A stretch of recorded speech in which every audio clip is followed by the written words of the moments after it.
Welcome to the Making Health Dooable podcast. I'm Cheryl Borchardt. And I'm Sarah Shaw. And together we're your hosts on this journey as you learn what it takes to live well. We are dedicated to tackling topics that empower you to make massive progress in your health and wellness journey by using our pillars of health: eat well, move well, live well, and respond well. At Doable Health, our mission is simple: to help everyone live well. As a team of physicians, board-certified health coaches, and law enforcement experts, we're here to serve employees and first responders with coaching, workshops, and masterclasses designed to conquer stress, anxiety, and burnout. But our dedication doesn't stop there. We're also committed to improving wellness for individuals like you by offering at-home lab testing and personalized coaching to support your unique needs. Because whether you're an employee, a first responder, or simply an individual seeking better health, we believe that life can feel better for everyone when health is made doable. So join us as we embark on this journey together, where we'll provide you with the tools, insights, and encouragement you need to thrive. And stay tuned for enlightening discussions, expert interviews, and actionable advice that will inspire you to take charge of your well-being and live your best life. Until next time, remember, life can feel better when health is made doable. Finally we begin, we have an exciting new offering from Doable Health: at-home lab testing with our integrative health practitioner, Janine Finelli. I'm Janine Finelli, integrative health practitioner, National Board Certified Health and Wellness Coach, and VP at Doable Health.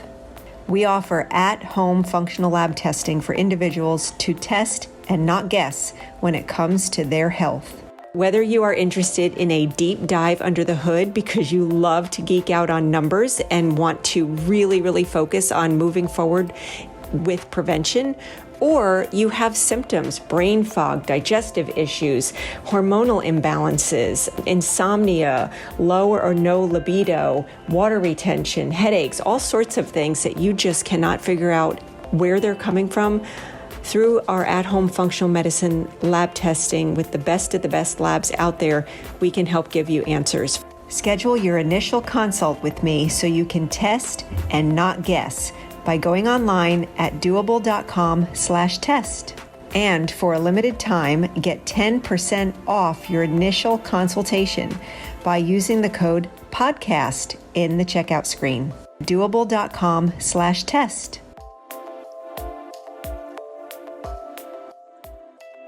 Welcome, Dr. Moore, to the Making Health Doable podcast. We are very excited to have you as a guest here, and I can't wait to hear all of your expertise as I've gotten to know you personally as my personal direct primary care doctor.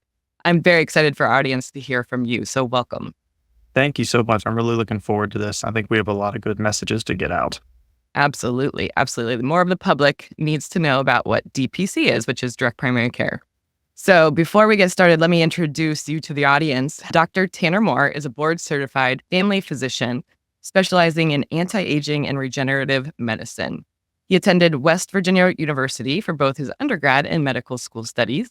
He served as class president for the West Virginia School of Medicine and was inducted into the Mountain Honorary.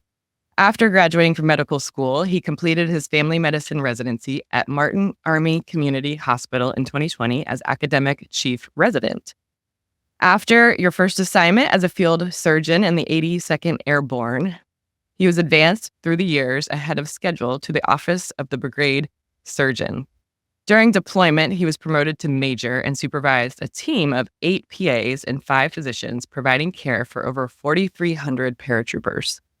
Dr. Moore refused to accept how complicated and expensive the healthcare system was becoming for his patients, so he set out with his wife, Catherine, to create Clearwater Health DPC to provide affordable, accessible, and transparent healthcare.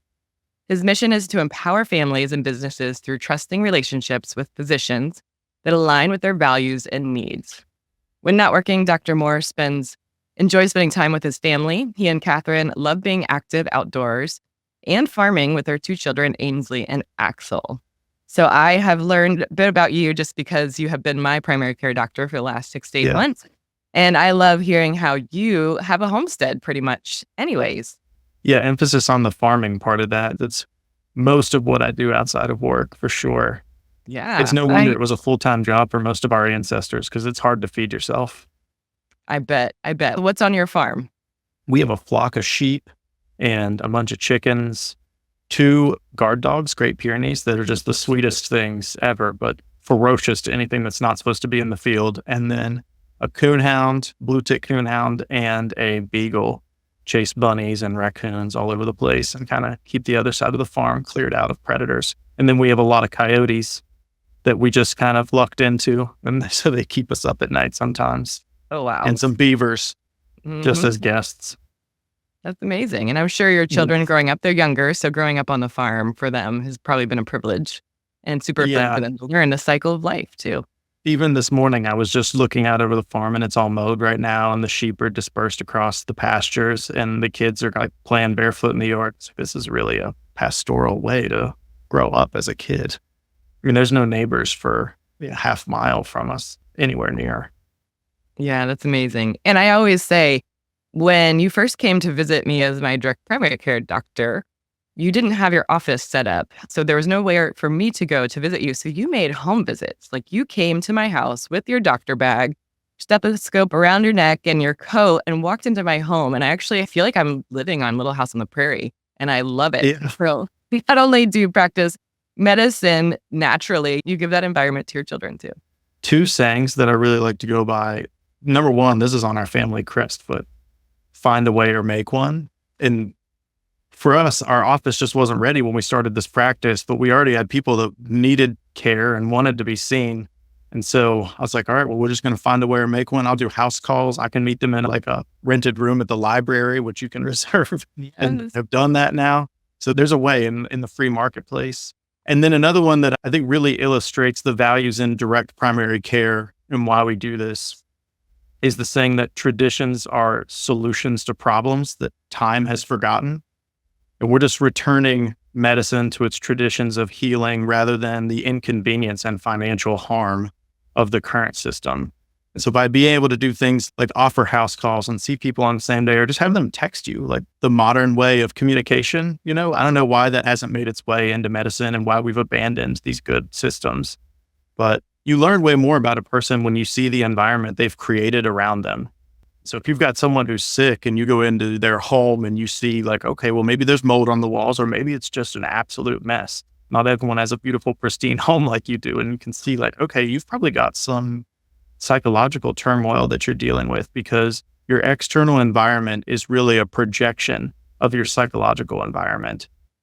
So I found it very valuable. So we're going to continue doing house calls in the long term. Are you? Oh, good. Oh, yeah, for sure. We're doing them on Fridays. Yes. Okay. Yeah, it's phenomenal to have. And it's true. I never really even thought about that. But from a doctor's perspective, to see the environment that we live in, could it be toxic physically? Could it be toxic emotionally? Like you said, those are things that I think are really important for us to know for our health that sometimes we are personally unaware of. But if our doctor is partnering with us and can see how to help, because sometimes those are just some of the minor tweaks that we need to get over some of our chronic illness. But it's not always that simple, but that's a piece of the puzzle to know. It is. And being a good and thorough doctor is really detective work. Actually, the model for the Sherlock Holmes character was a physician in a London hospital who was able to detect things that would be wrong with people based on the color of the clay on their boots and things like that. I mean, that's so cool. So when you walk into someone's environment, whether it's their workplace or their home, because we do a lot of work calls for people who in the middle of the workday, they just can't get out to see their doctor, but I can swing by. And you walk in and you'll notice the smell. And just like when you've been away from your home for a long time and you walk in after vacation, and you're like, I've never realized that my house smells this way. Yeah.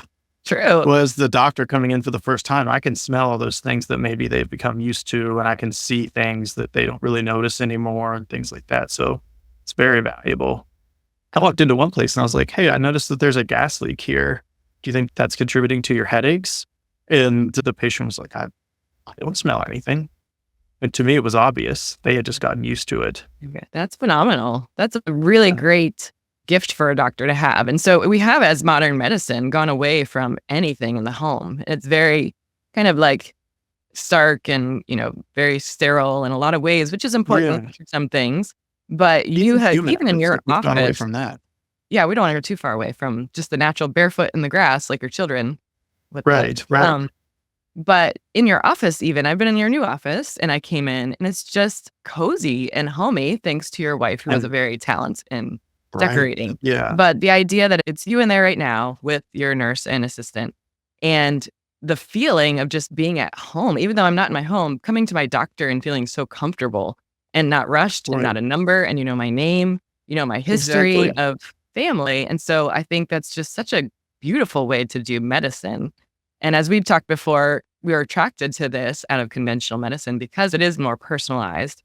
But let me hear more about how you went from being in military and a paratrooper surgeon type to where you are now. I'd love to hear the background.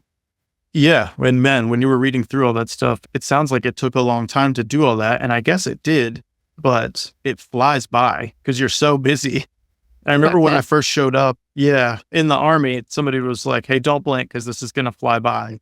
And it did. And I had the coolest job in the Army. When I went to Fort Benning for residency, I was able to go to airborne school and flight surgeon school because that's really the home of the infantry. And it's a very operational post in the military. And I went there because their whole motto is we aim to make doctors to go to war. And the way we do that is instead of making you like a doctor in the year, and it was 2017. Like our goal is to make you like a doctor in 1817, where you could go out onto the frontier as a one-man show and be able to handle anything. And so in that little community hospital, the family medicine doctors did everything. We would see you in clinic, send you to the ER, admit you from the ER after we treated you down there, treat you during your admission, and then discharge you to follow up in our clinic. And then if your wife was pregnant, we'd deliver the baby. I delivered 108 babies there. And it was wonderful. And I got the opportunity to do those 2 other schools, which then got me recruited by the 82nd Airborne to come here to Fort Liberty, now in Fort Bragg then. And I was able to be a battalion surgeon, which is the coolest job in the Army. What we do in the 82nd Airborne is we load up a couple military trucks, a couple Humvees full of what's called Class 8 or medical supplies. And so we fill them up with medical supplies, everything we need to set up a casualty collection point. And the 82nd Airborne's job is to take airfields rapidly. So like before an assault, before ground troops will come in, we would jump in and paratroop and take the airfield. So as the infantry's piling out of the C-17s, the big airplanes, we jettison our 2 Humvees out the back. And then I jump, followed by 8 medics and a nurse. And we would hit the ground, reconnoiter with our Humvees, set up a casualty collection point. The infantry would be taking the woodlines, and it was all night ops. So everything was under night vision. It was the most fun job you could do as a physician, for sure. We were always doing training missions. So it's like, all right, every week I'm jumping. Yeah. And if you like camping and push-ups, the Army's the best place for you. Unfortunately, I'm down with both of those things. Camping and push-ups. It feels like camping and push-ups. That's pretty much it. Yeah. And so then I thrived in that position. It was great for me. And I was able to rapidly promote to brigade surgeon, which usually is a lieutenant colonel position. I was only a captain at the time. And then the pullout of Afghanistan was an 82nd Airborne operation. We didn't end up going in my specific brigade. We were just in support of it. But that was a great experience for me, just spinning up a brigade to go to war immediately. And then we did deploy when Russia invaded Ukraine. Like I was sitting on the couch with my wife watching the rose ceremony of the Bachelorette and got a text like, hey, pack your stuff, we're leaving. And like the next day I was flying into Poland sunrise, and we hit the ground there and froze the whole winter. It was very austere. It was just us on the steppe with the blowing snow going past us. But that was a wonderful experience. And during that time I promoted to major, and I was like, I'm really thriving in the military, but I knew that I wanted to get out and get into the civilian world. And because I felt a nationalistic and a patriotic call to help solve this healthcare problem that we have in America. And I don't think it's any secret that healthcare is a major burden on not only our economy, but it's an obstacle to everyone who wants to use it. And we spend more on healthcare than we do our DoD budget. And we spend more on our DoD budget than the next 5 countries, I believe it is, combined. So it's like, how is this so expensive? Number one, we're paying more than anyone else. And number 2, we're less healthy than most countries. I mean, if you look, we have lower health scores than some third world countries. And we've gotten less healthy as we've spent more money. And I was looking at that and thinking, we have a better solution for this. And I had learned about direct primary care when I was at flight surgeon school. So I was unhappy in medicine, just like most doctors, so having their sustain a moral injury where they go in, they write a letter to get accepted to medical school where they say, hey, I've envisioned myself in the future as being this great doctor who's able to heal my patients and give them the time that they deserve and go above and beyond to get them the care that they need. But then you get into the system, and in the system, you can't deliver any of that. You have 7-minute appointments and everybody's an obstacle. It's like you try to get somebody a prescription, the pharmacy calls and says, hey, we can't give them that. You need a prior authorization. It's going to take 5 days and 4 different faxes. And you try to get them to see a specialist. The specialist won't see your patient because they have the wrong type of insurance and all this stuff. And I was like, this is a toxic system. I don't want to live my life here.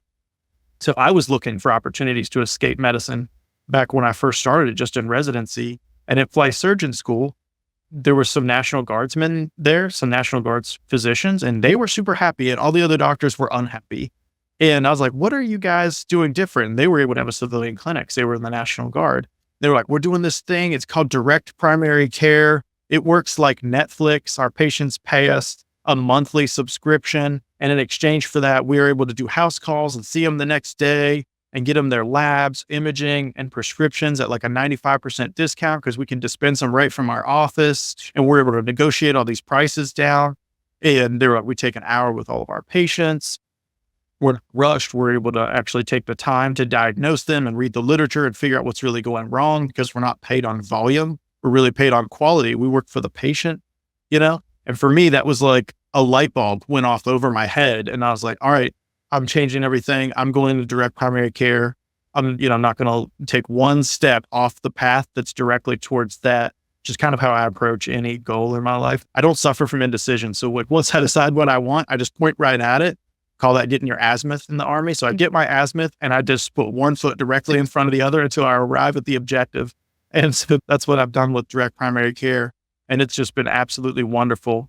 If you like Dolly Parton and Clear Blue Morning, that song really describes how I've felt, where I just feel like I was a captured eagle in the system.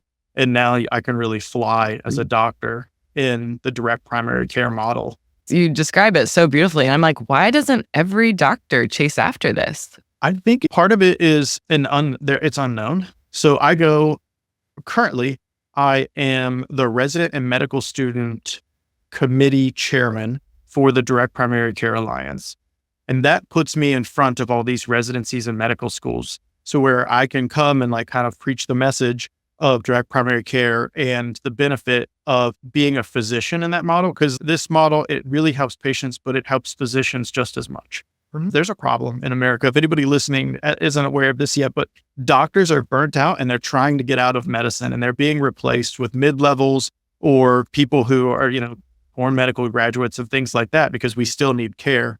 But the American Academy of Family Physicians says that 62% of family physicians have a plan that they could execute on to where they could leave within 2 years. Whether that means they're going to go paint houses or sell insurance, they just don't want to be in family medicine anymore because, like I was saying, that moral injury is so serious.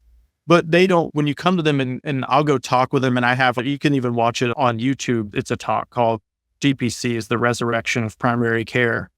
And when I talk with them, a common problem with DPC and the biggest hurdle with direct primary care is it sounds too good to be true.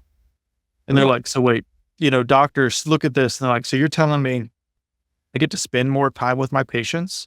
I get to keep more of the money that I make taking care of the patients, and I can essentially set my own schedule so I get to be a better father and husband or wife and mother?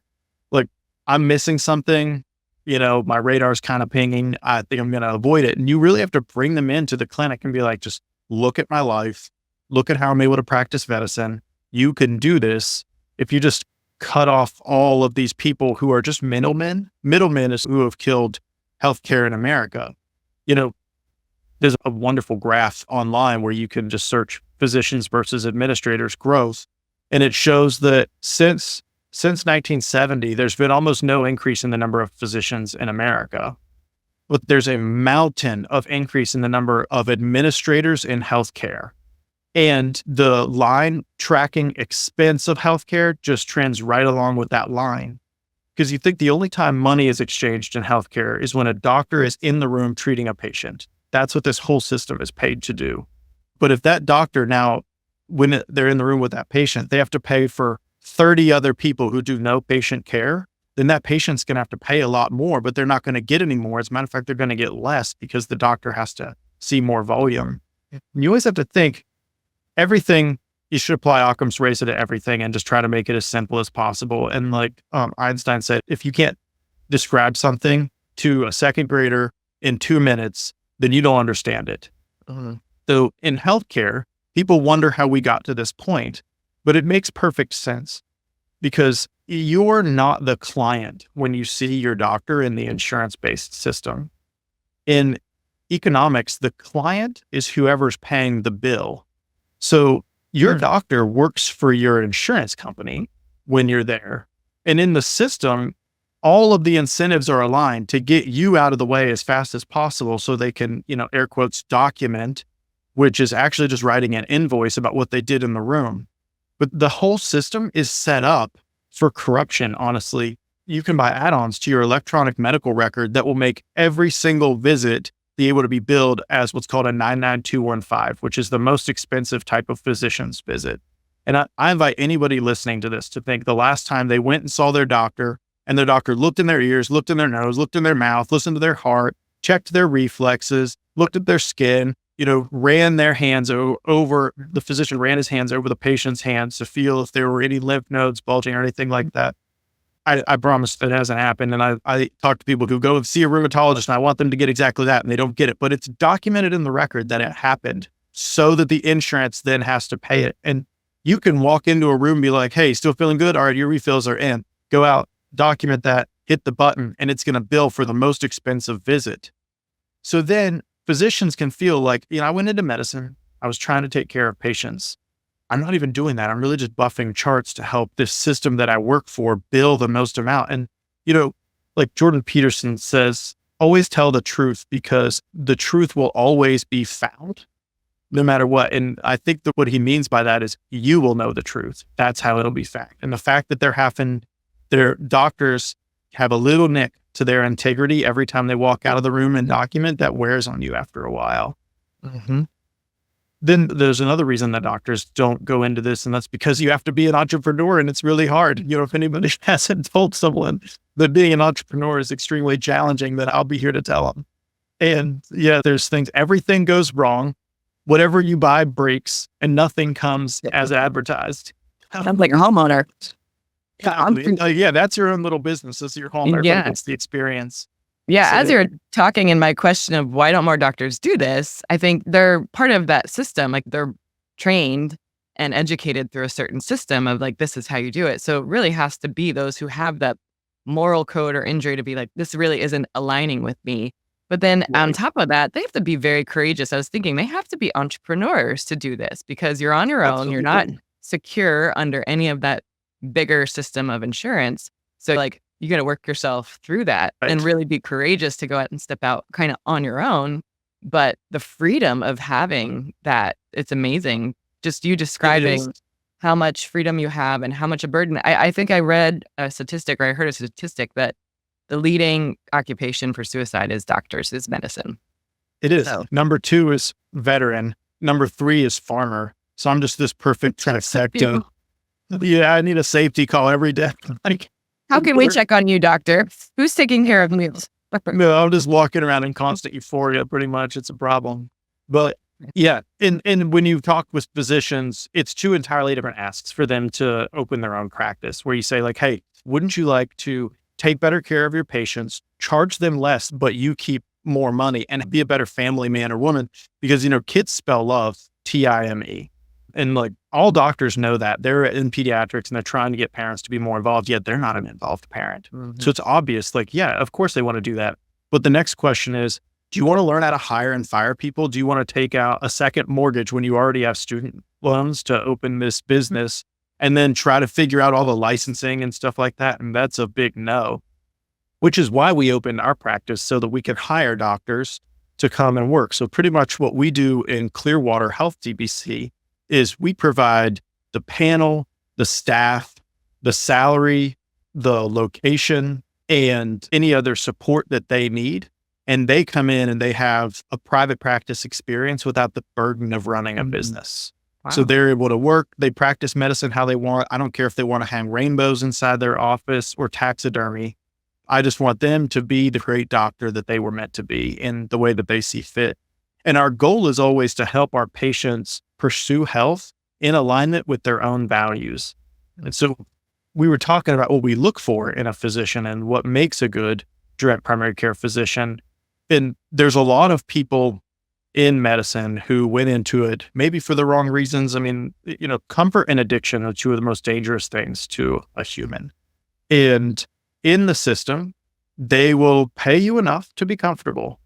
A physician can live a comfortable life, and you will become addicted to that comfortable pay and the lifestyle that you're living on it. So for them to have to escape and leave that comfort and addiction to the financial addiction to the money, maybe they're a member of a country club, they're car, and they're living the life. They got to look the part and live the part, right? And they feel like they worked hard, so they deserve to live, a good life. And so we have to find physicians who are passionate enough about the actual quality that they're able to deliver to leave that system that has already put the golden handcuffs on them, is what we call it.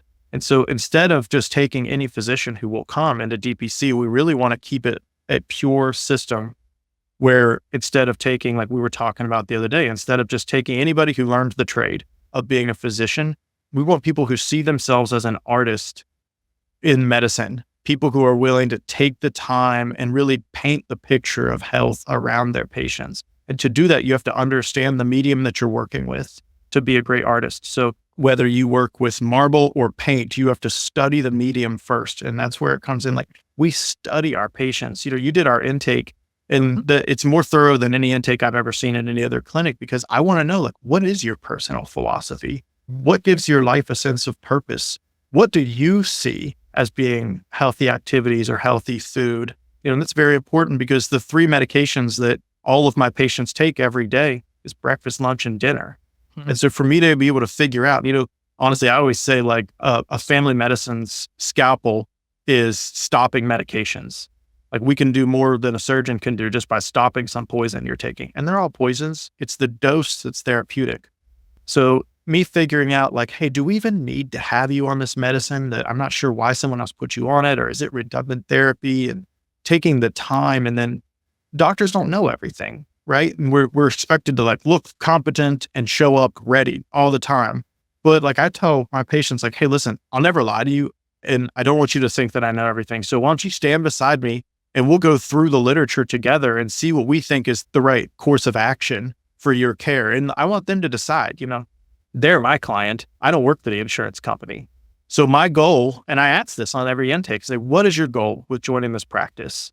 And so I look at their goal, and before every visit, I want to make sure that we're meeting that, because they're paying me, not their insurance company. So I want to make sure that we're making them happy. And if they say, hey, I want to gain muscle over the next 6 months, well, then we're going to talk and do what it takes. And if I need to learn something more about what's an option for them?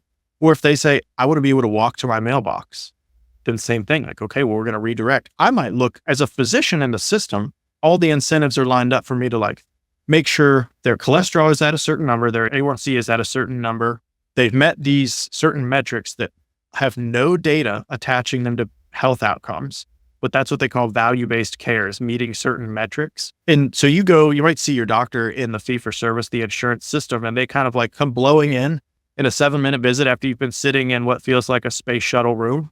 And they say, like, hey, we got to get this done, and you're here for your knee pain. I'm putting a referral to orthopedics. And then if you need anything else, please schedule a follow-up appointment. Our next available is in 3 months, right?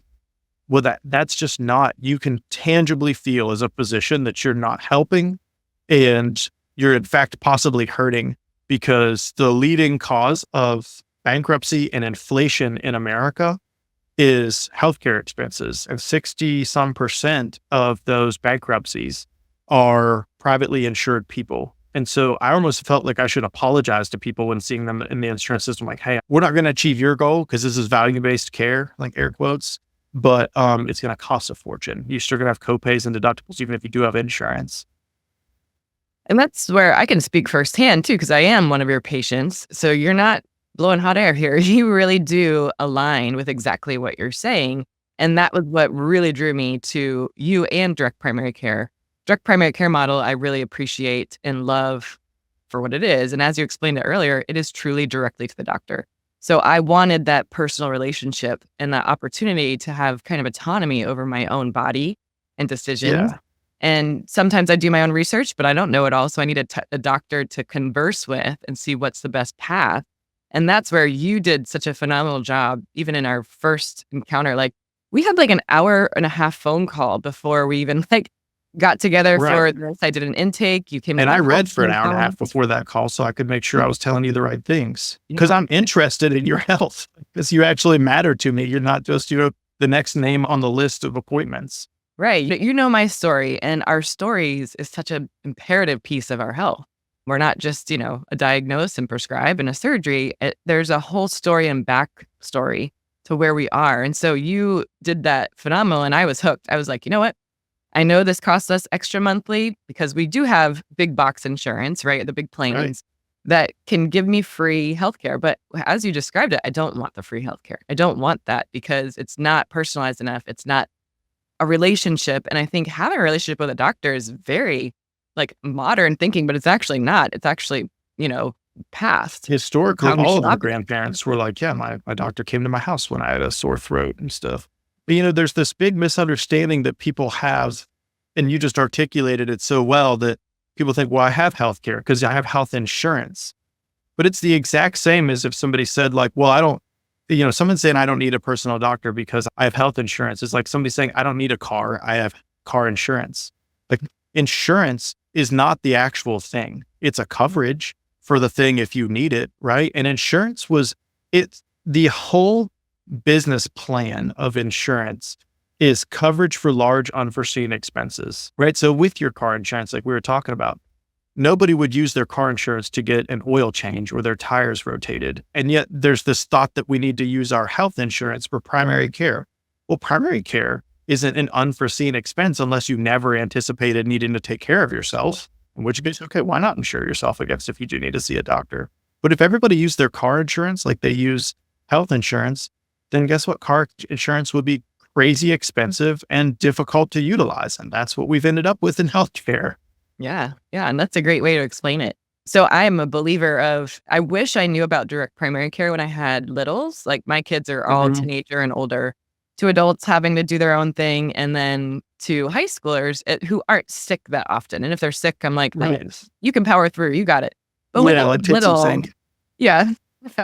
When they were little, it's like, the urgency that you feel like you have to connect to the doctor, and the frustration that you have where I'm like, I can't get in, or I have to rearrange my whole day just to get in there to see them in this one little window. And I have been able to text you, which is like phenomenal that I text my doctor. I just text you a question, and within literally 2 minutes, I have an answer. And you've even explained how if let's say I had a rash, and I could take a picture of that rash, send it to you, you could look at it, maybe diagnose it, and call in a prescription if you needed to, and be like, hey, 100%. Yeah.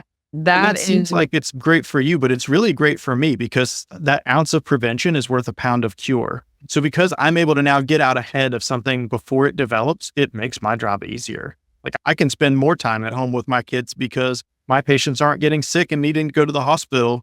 I'm able to see immediately. And I would say the people who get the most utility, like you're really hitting that nail on the head, is young moms, because they've got a bunch of weird stuff happening. Like who else has a person in their home that's like sticking Legos up their nose? Stuff like that. Have that like falling down the stairs, knocking out 5 teeth right then. Like, what do you mean? Like, why are we falling all the time here? Young moms being able to be like, hey, I've got this going on. Like Sarah's got this rash. Timmy just like not chipped his tooth. Like, what exactly should we do here?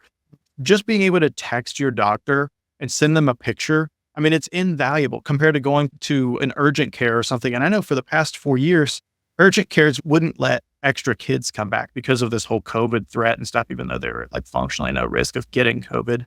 So I know where I work on the weekends, sometimes they won't let other children come back. So moms will show up, they've got this like flock of children, and they're like, only you and the sick kid are allowed back into the room. And you have to like call somebody back. So fortunately, they usually bring those decisions back to the physician. And I'm like, bring everybody back. Like, I can't imagine if this was my wife, this would be the most inconvenient thing ever. So yeah, bring them all back. It's fine. Yeah. No, I didn't And know I that want to was see if other people are where they got sick from. right. Oh gosh, I didn't realize that was the case. Again, I don't have little, so I'm not like kind of in that environment anymore. But that would be very Right. stressful to have Oh, to COVID was a separate your nightmare for young family and folks. know my 5-year-old has to take care of himself in the waiting room. You know, Yeah. No chance. and That I'm sounds like, like kidnapping bait. So what they end up having to do is like call, somebody else to take off work to come watch their kids for 30 minutes while they come in and I mean, this is something people in my own family deal with this, not my immediate family, but people who live in other states. They'll be like, hey, we just spent 4 hours at the ER because so-and-so has a rash. I'm like, shoot me a picture of this rash. And I'm able to identify it immediately. Like, hey, that's bullous impetigo. I'm going to go ahead and order some Keflex. Let me know what pharmacy to call it into. I never do this again. Yeah. Call me before you do anything else. I know that's such a value add for me. It's so worth it. And so I was like, you know what? I'm doing it for myself. Mike, my husband, you're doing it because he hasn't seen a doctor for like 15 years. He's as the both most men. typical man. Yeah, like I've never seen a doctor and I'm fine. Yeah. And I was kind of like, you are getting to an age where you need a lot of like kind of checks, even though he is very healthy, but you just never know. And so he Yeah. sees you very irregularly, but he does have you. As most of them do. They'll have a leg rotting off and they're like, yeah, but I'm still able to walk on the stump, so it's good. Yeah. Yeah, I'm fine. I'm fine. So yeah, I mean, as the client or the patient, I think this is the most phenomenal opportunity. And it's not, I can't have big box insurance, the big plans or this. It's like, I'm doing both. We're doing both. Right. And for those As who are most like people do. self-insured or entrepreneurs, like having this as a membership, the Netflix medicine, I like that description, Yes. is like, I mean, there's so much value and it's so affordable. So, I mean, I look at it, I'm investing $1,500 a year to have full access to my doctor, opportunity to do labs. You can diagnose things, you can treat me. We work through like a very, like my kind of goals is cardiovascular health all the time. Like I'm always very interested in that for myself and being able to talk to a doctor about it. You've sent me articles, you've sent me YouTube videos, trying to help me understand where my risk is and where it's not, and if I should go on medications or if I shouldn't. And I love the fact that we can have a dialogue that's open like that. I would never get that anywhere else. So to me, it's invaluable, but it's super affordable at this point. So I think The direct peace of primary mind is care- the most invaluable thing, just where you can know, like, hey, I've been wondering about this thing. And I noticed like my wife's friends and everybody else that we interact with, what they really want is to like run something by a doctor. That's like 90% of what people need in their life. Like, I've been dealing with this thing. Is that cool? And if I'm like, yeah, it's actually fine. That's pretty normal. But if I'm like, actually, I'd like you to come in tomorrow so I can get a biopsy or something, then they're like, I knew it. I knew I should have been worried and not sleeping well the past 3 months. And Yeah. how many things probably go untreated because it is so Oh. hard to get access. So like if I had, a bump on my arm and I can't see my doctor, I'm like, it's just too hard sometimes. And you let it go. And so that preventative, Right. like you're actually preventative type of care too. For sure. And what we've gotten into is this expectation where people only present to their doctor when something's wrong. And the whole value, and I mean, you probably remember like back in the 90s, you'd go to the doctor and you'd be in like a gown, there'd be like a full body inspection, and they're really trying to catch things that before they become a problem. And now it's like, as new patients are coming in and I'm seeing them, I'm like, hey, you had this lump on your thyroid for clearly a long time. Like this couldn't be new because it's too large at this point. They're like, yeah, but like it was never bothering me to the point where I would want to come in. And it's like, well, a lot of things can be insidious and not necessarily bothering you until they're actually going to be a long-term problem. And the value is really in just catching those things or giving people an open door policy where they can tell you if like they've made some little observation and want you to know if it's okay or if it's not. What you to let them know that. Mm-hmm. Yeah. I will forever preach DPC and be a huge fan. I mean, even as my older children begin to have their own families and their own children, I mean, it might even be something like, hey, look, I will fund this for you because I believe in it so much for them to have access to a doctor who cares, who listens, who's aligned and gives autonomy. Like I know some of my beliefs and the things that I want for my own health might not align with some of your other clients or even your background and training, but you don't judge me for that and you don't stop me from trying to achieve that. So that's another thing I just think is a part of art and creativity of the medicine that I appreciate and will continue to be a big believer in. So thank you for all you do and the way that you do it for healthcare and medicine these days. So most of our audience might be in the Triangle area of North Carolina, but many aren't. So where Okay. could somebody find a direct primary care doctor for themselves?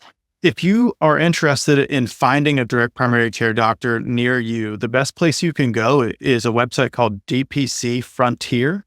And there's a mapper on that website that shows all of the DPC clinics in America, or most of them. It stays, up to date within like 6 months. And you can probably have a choice between 2 or 3 that you never knew were nearby, because a lot of DPCs don't do a lot of marketing.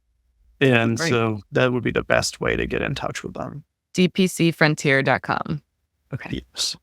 Awesome. Or if you're in this area triad, any central North Carolina, we've got Dr. Moore at Clearwater Health. That's phenomenal. So I'll preach that one. But thank you so much for your time and understanding this kind of new frontier of medicine that shouldn't be new, but we are kind of unfolding it again, of direct primary care. And I can't wait to see how your practice grows. You get extra doctors in there that can align with what you're doing.